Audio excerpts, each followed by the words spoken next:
Hi folks, I'm going to do a quick review and installation of a CCTV camera that I bought from AliExpress in China.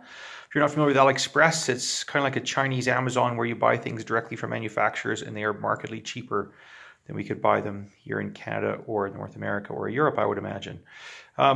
Camera in question is from a Chinese company called Vstarcam. I already have some of their products. It's a 1080p CCTV camera, weatherproof, that you'd mount outside your house. It's model number C16S, and you can get these in both North American, European plugs, any kind you want. They're Chinese, so they think of all these things. Cost about 74 Canadian dollars delivered to my door from China with no import duties because they're Chinese, so they put, I think, a value of something like $10 or $20 in the customs for them. What you get is a little user manual that is full of typographical errors and Chinese writing in the English part. It's not really, it's somewhat helpful. You get a waterproof camera. It's a good bit of kit. You get Ethernet cable so you can collect it to hook it up. It is wireless, so you need a little antenna to put on the back. Comes with your electrical cable, little mounting things here and there.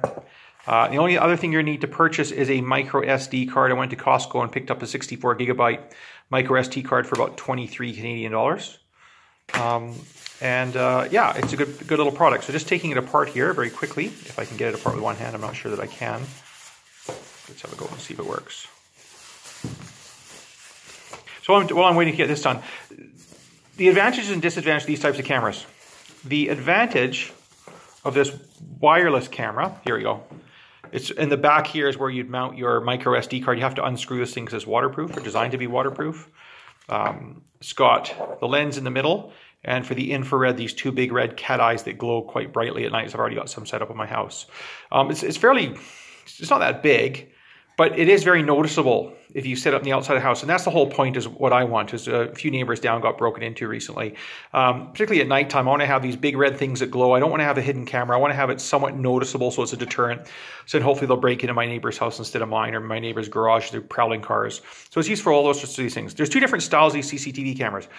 One of them that I've got here, you purchase the actual camera itself, and then it contains the micro SD card in the back of the car. It's hooked up wirelessly. You can work the whole thing through the app on your phone. You never have to touch this thing again, I guess, unless it fails. The other type is you can have multiple cameras, and then they will feed all of the data into a central hard drive. When we had our business in England for many years, that's the style that we had. I fell very quickly out of love with that system because if one of the cameras fails, something goes wrong with it. It's very expensive to get an additional camera. The hard drive fails, it's just an absolute headache, and you got to replace the whole system. So I'm not a fan of that system. I don't ever want that system again. This system here, I can get 4 individual cameras. They each cost me $74. If 5 years down the road this camera fails, I'll just replace a new camera. I don't have to replace the whole system. The downside, of course, to this is if someone goes to the outside of the house and steals the camera itself, rips it off the wall, then of course they take the data with them. That's less likely to happen in my experience after having one of these on a business in a fairly high crime area for many, many years. It's very unlikely that people actually go up and steal a camera, although that is possible. But nevertheless, I'll make a few different videos here as we go along. I'll put a link where you can purchase one of these cameras at the bottom of the video. So we'll move on to the next step. The only thing I'm going to skip right now that I'm not going to show you how to do is just simply take the micro SD card apart, unscrew this here, and pop the micro SD card in, and then just screw the cover back on. And then I'll show you the next step of how we actually hook it up to get the wireless running.